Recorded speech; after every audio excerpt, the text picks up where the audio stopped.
Welcome back to another episode of Talking Sports with your boy DP. And man, it was another exciting weekend of college football, dog. A lot of big games, a lot of excitement, a lot of plays that was happening, dog. In a lot of situations where some people got their hands put on them, man. Some hands got put on people this weekend, man. I'm talking about just some paws put on them. Just got jacked up, looked up dead in the eye, and just dragged all over the field. I'm talking about straight disrespect this weekend. We gonna get into it, you feel me? Your boy is 23-7 with his picks. I want to say I went 4-1 this weekend. I got the Miami game right, got the Georgia game right, I got the Texas Tech game right, and I got Ohio State game right. But I missed with the SMU in the pit game, you feel me? And just so y'all can know, I'm picking the outright winner, you feel me? I'm not going against the spread. I'm just strictly picking the outright winner. So with that being said, the boy is 23-7, you feel me? I gotta make sure I'm on point, you feel me? I don't want to be just saying anything out here. But yeah, a nice little weekend for me again. I picked another upset, right? You feel me? But man, it was a lot of stuff that happened this weekend. Some games I'm glad I ain't touched, because I would have got them wrong, because I did not expect some of the things that happened over the weekend, you feel me?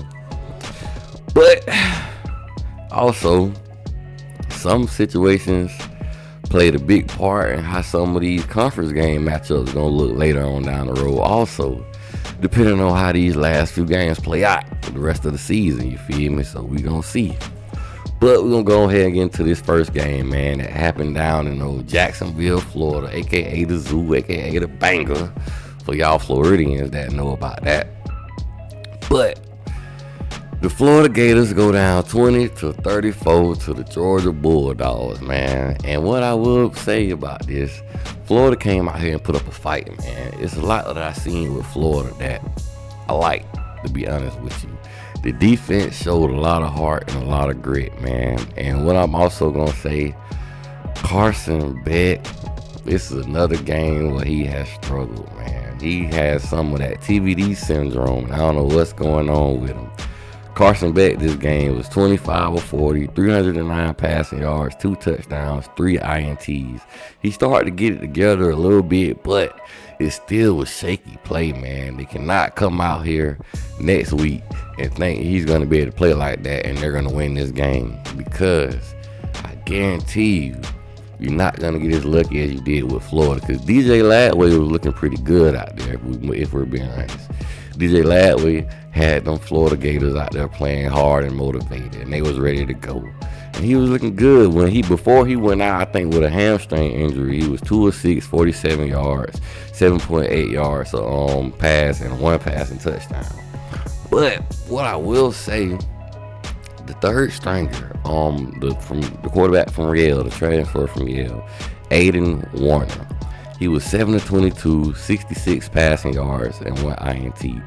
But it was a little bit of stuff I seen that I kind of liked it a little bit from the young man.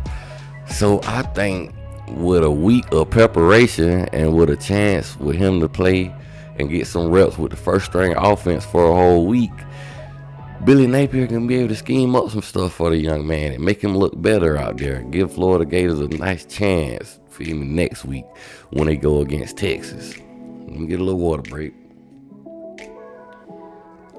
Because now with the Florida Gators being 4-4 on the season, I feel like Billy Napier, you got your 2 starting quarterbacks down at this point. You got your third string. You might as well just go balls to the wall. Just go all out, man. Do everything you can. Do not be conservative out here and limit the playbook. You're 4-4.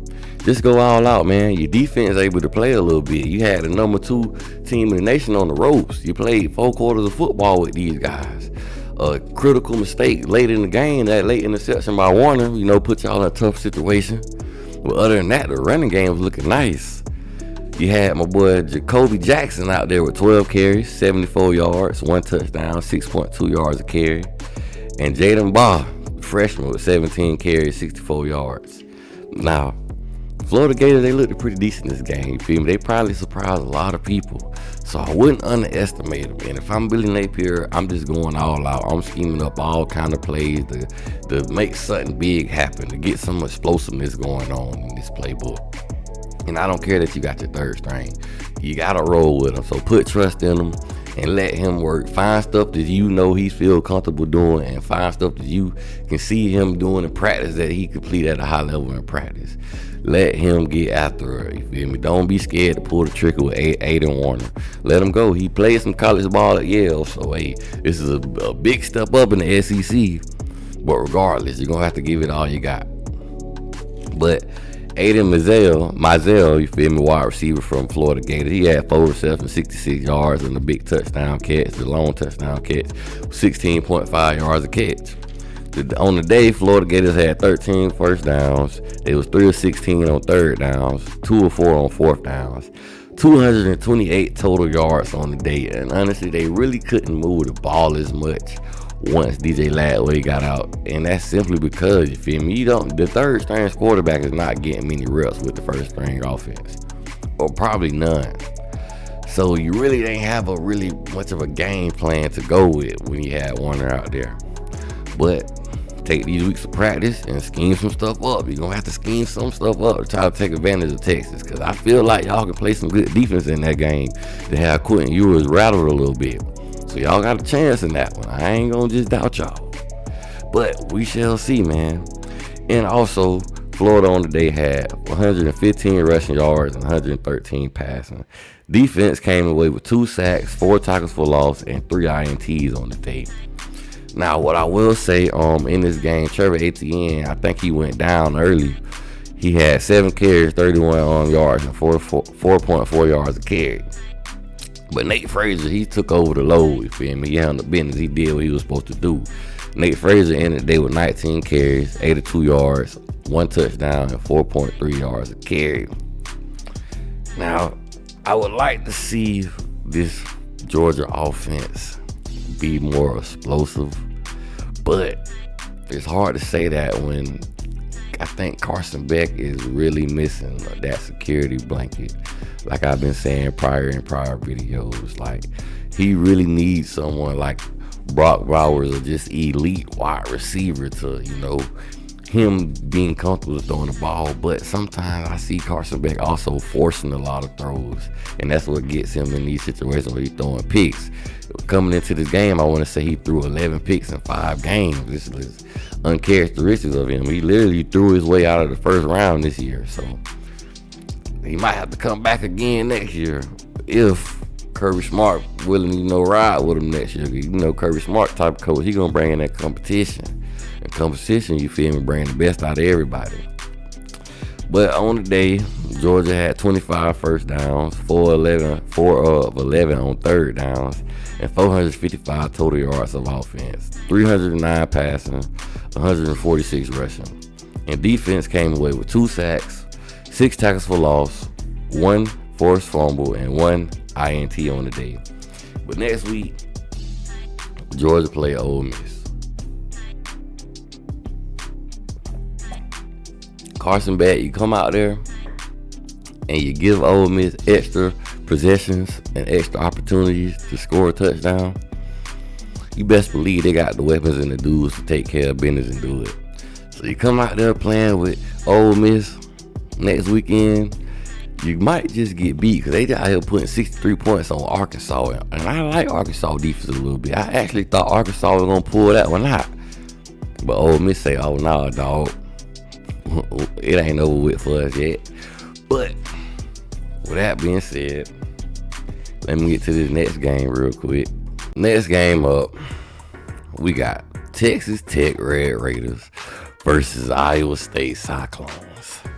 Texas Tech came out on top 23-22, and a pretty good football game. It was exciting. I really thought they were going to score a little bit more than this, but Texas Tech defense actually showed up and came to make some plays, because Texas Tech had the worst defense in the Big 12, but they got the best offense in the Big 12.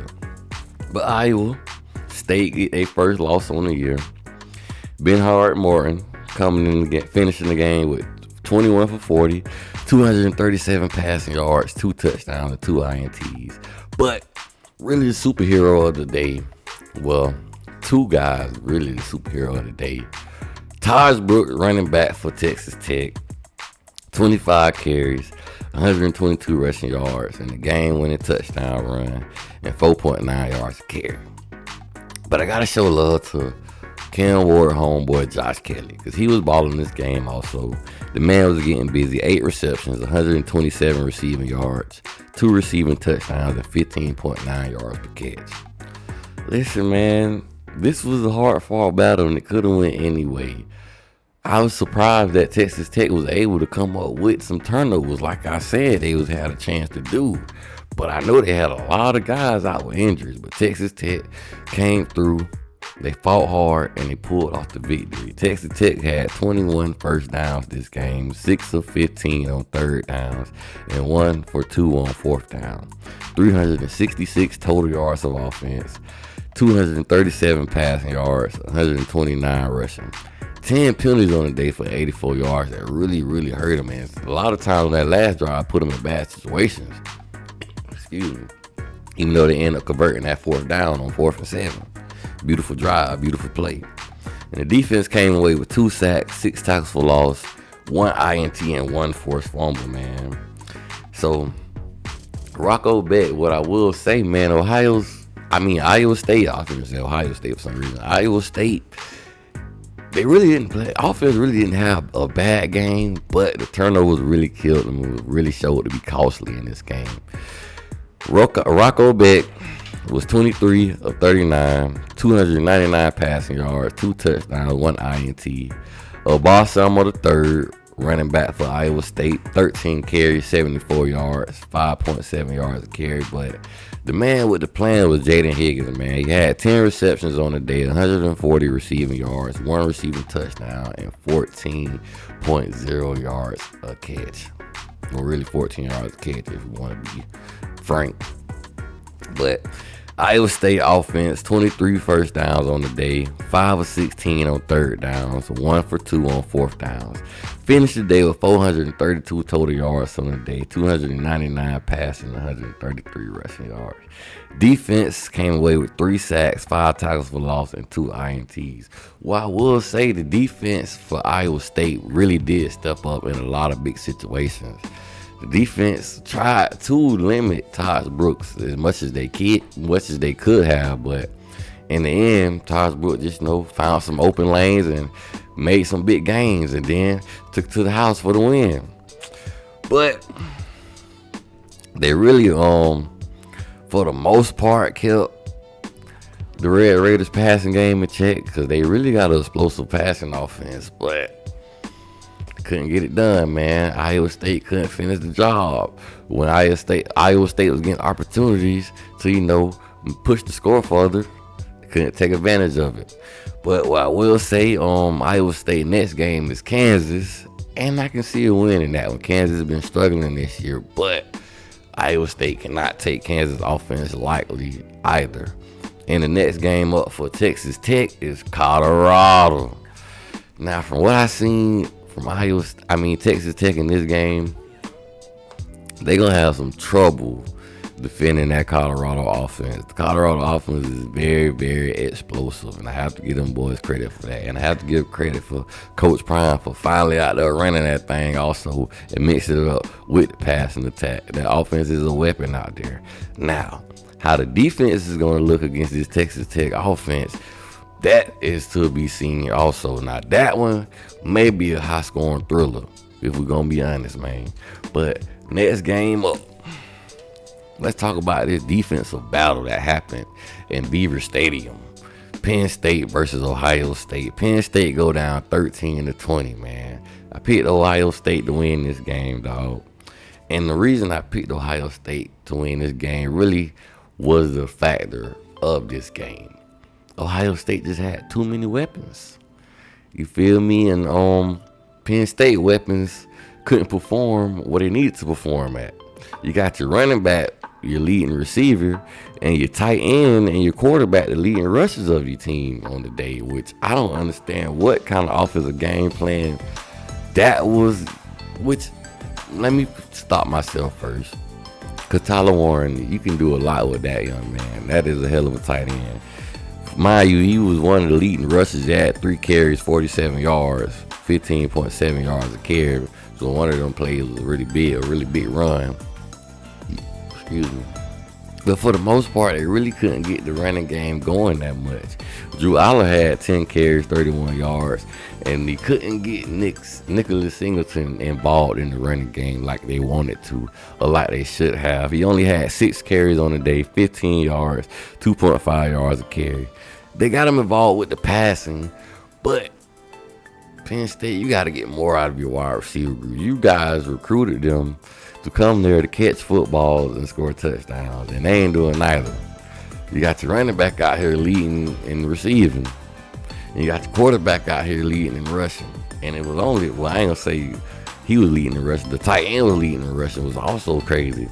But Drew Aller on the day was 12 of 20, 146 passing yards, 1 INT, and 10 carries, like I said, and 31 rushing yards. It's crazy out here for Penn State. I don't know what kind of game plan y'all thought that was going to do, or how was that going to work for you guys, but you got to find some way to get your wide receivers involved into this offense if you want to win games, because at this point, I feel like the cat's out the bag with Penn State. I feel like teams going to have them figured out. But every team in the Big Ten that they're going to play for the rest of the season is not going to have a defense like Ohio State. I can't say that to their benefit. And great defensive performance by Ohio State, even though the offense couldn't get going as you would have thought they would because they have so many weapons. But they took advantage of the plays that they could take advantage of. Will Howard was 16 of 24 on the day, 182 passing yards, 2 passing touchdowns, 1 INT. And Quishon Junkins was really toting that rock, 14 carries, 95 rushing yards, and 6.8 yards a carry. And we got Brandon Unitas and Emeka Abuke both had receiving touchdowns on the day. But it was really more so a defensive struggle, I ain't gonna lie. Each team, had turnovers. Ohio State defense forced 2 sacks, 3 tackles for loss, 1 INT. And Penn State defense was really getting after Will Howard a lot also. They was really disrupting the offense a lot.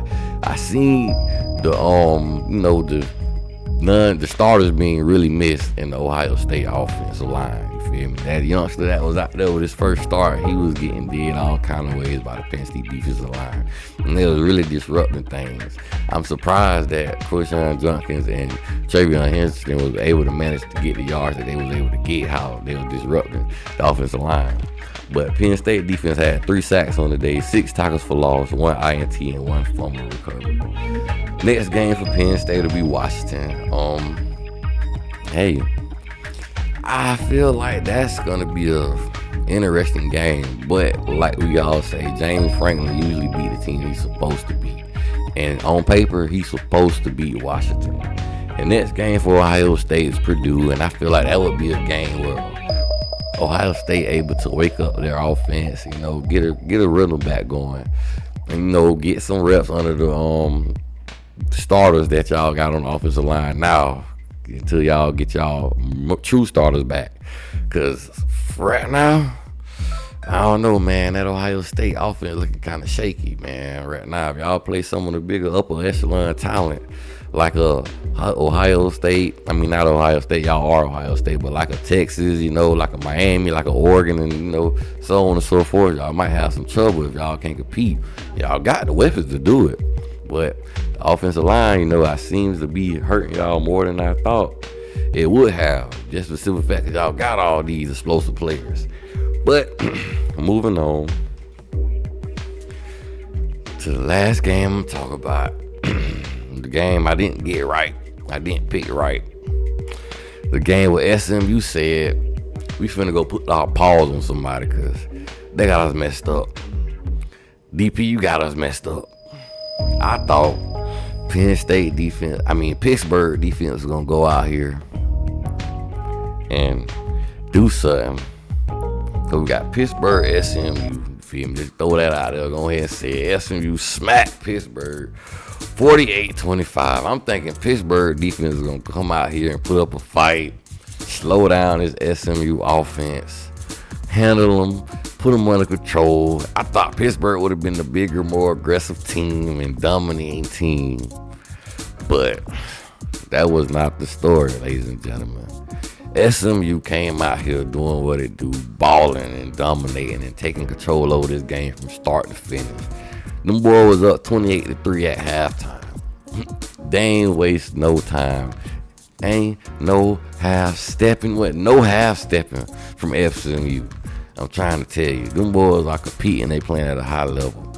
I'm interested to see how they gonna look next week against Boston College. Because coming out here putting their hands on Pittsburgh the way they did was just crazy. But Kevin Jennings, 17-25 on the day, 306 passing yards, 2 passing touchdowns. And my boy, Brashad Smith, Mr. Take It to the Crib, 23 carries, 161 rushing yards, 2 rushing touchdowns, and 7 yards a carry, 4 receptions, 21 receiving yards, and 1 receiving touchdown, 5.3 yards a catch. Brashad Smith over there at SMU getting busy, man. And listen, I like that, man. I like how some of our former Hurricane players going over there and doing good and doing their thing. I ain't mad at them. I ain't hating. We even got Keyshawn Smith over there with 3 receptions, 89 yards, and 29.7 yards a catch. But listen, man, SMU, it looking kind of scary out there. But am I worried as a Hurricanes fan? No, I'm not worried. Because I feel like we got something for them. You feel me? If we want to be real. But SMU offense on the day had 19 first downs, 7 for 14 on third downs, 467 total yards of offense, 306 passing, 161 rushing. And defense came away with 3 sacks, 9 tackles for loss, 1 INT, and 1 fumble recovery. Now, I'm going to talk about Pittsburgh a little bit, but what I want to say about Pittsburgh, man, the offense, they got to find some explosive plays again. When they was playing some of the early competition in their schedule, you feel me? I seen a few explosive plays, but the competition really wasn't that up to par to what they had on their roster. And now that I've been seeing them playing games with the competition is better, I have been seeing the offense not look as good as it have earlier on. But was also, you feel me, interesting. You know, I kind of overlooked the Syracuse game when the offense didn't have that much production and the defense was scoring all them touchdowns, which I will say, you feel me, you don't get that many possessions when your defense playing like that. So I didn't think much of it, but it might be a problem for Pittsburgh if they can't get no explosive plays on their offensive side of the ball. But Eli Holstein finished the day 29-48, 248 passing yards, 1 INT. Desmond Reed had 13 carries, 49 yards, 1 TD. And Kenny Johnson, wide receiver, had 8 receptions, 81 yards, and 1 TD. Pittsburgh finished the day with 29 first downs. They was 5 of 16 on third downs and 2 of 4 on fourth downs. 453 total yards of offense. And a lot of these offense production was gained in garbage time, to be honest with you. They started scoring a few touchdowns in the fourth quarter, but at that point, the game was over. SMU had already got the job done. They already had put foot to ass, you feel me? But 103 rushing yards for Pittsburgh on the day, and the defense forced 0 turnovers. They was down 28-3 by halftime, man. I already told y'all this. It was crazy out there. It was just no mercy like Captain Encino. You feel me? SMU was showing no mercy. Next game for Pittsburgh is Virginia. Maybe they can bounce back in that one because I haven't been seeing or hearing anything about Virginia having a good team or a tough team. I seen some tough fights that they put up against teams, but Pittsburgh should still be able to get that one done next week. But before I get out of here, I gotta talk about 2 more games, you feel me, that happened over the weekend. I ain't gonna go into in-depth with them because I ain't gonna make no picks about them or nothing like that. But what I will say, Louisville went to Death Valley and put their hands on Clemson in their house. They went in their crib, they walked in their trap, and they took over their trap. Slapped everybody in there and told them everybody to lay it down right now. Right now. 33-21, man. Clemson, I was not expecting this. I'm pretty sure nobody was expecting this. I know y'all messed up a lot of people parlays. And I bet y'all was riding all the way back to Louisville laughing about it. Because y'all knew y'all messed up people parlays. You sly jokers, y'all. You shot out. But it is what it is, man. Clemson. If they get back in it, do they have a chance to get back in the ACC conference race? I don't think so, honestly. I don't see SMU losing again. The only way, if SMU somehow loses to Boston College. And will that happen? It's possible. It's a chance because Boston College is a feisty team, but it ain't no guarantee. But Louisville got the job done and maybe gave themselves a chance to give their resume a little bit more, sauce on it. You feel me? Later on down the line. In another game I want to talk about that I did not see coming at all. South Carolina went out there and put feet all on Texas A&M, 44-20. Just disrespected them boys, jumped them boys in, and then told them, "Nah, we still don't want you in the game." It was crazy, and if you would have told me Lenore Sellers would have came out there and balled the way he balled, I would have told you, shoot, yeah, South Carolina got the defense to do it if Lenore Sellers gonna come out there and ball like that. But no one would have thought that. I don't know what it's put the SEC race at this point. It's a free ball game over there. You feel me? Everybody got a chance to make it to the SEC championship game at this point. We're gonna see how that look down later on down in the season, later on down the line. But with that being said, you feel me? I'm gonna get to my picks for next week. You feel me? I want to say either tomorrow or Thursday. But like, share, subscribe, you feel me? It's all about the youth. Go Canes, baby. And your boy DP is out, baby.